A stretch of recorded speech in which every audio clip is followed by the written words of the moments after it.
Like the Washitas, the coastal plain's first inhabitants were the Caddo Indians. They lived in large villages in the river bottoms where they had large fields to plant corn and gardens. Early on, it was an agricultural area. Most of the early settlers in the area and in the pre-Civil War period came from other southern states.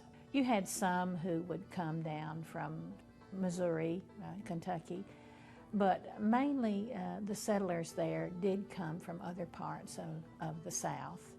In your lowland areas, you had substantial farmers and planters who sometimes owned large numbers of slaves. In your upland areas, you tended to have smaller farmers who maybe just had one or two slaves or no slaves. Along the Red River Valley, you had wealthy planters who were transplanted from Virginia.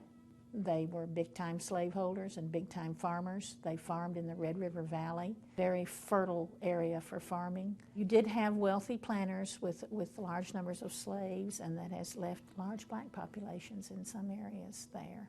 Now, farming has dwindled in importance. I know in Hempstead County and in Nevada County, the counties I'm most familiar with, there's very little in the way of row crops today. Perhaps a few people farming here and there, raising maybe some watermelons or corn, but nothing like it used to be, even within my memory. You know, when I can remember a lot of cotton being grown in Hempstead County, Arkansas. That is simply not the case anymore. People are raising beef cattle, they're raising chickens, they may grow hay. In the river valleys, you will have some row crops along the Red River and some along the Little Missouri River.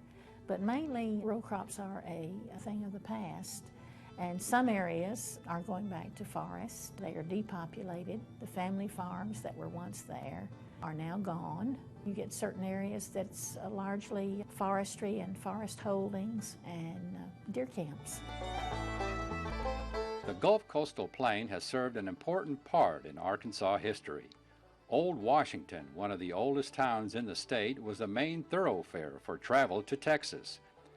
Davy Crockett and Sam Houston both visited Old Washington on their way to Texas to fight at the Alamo.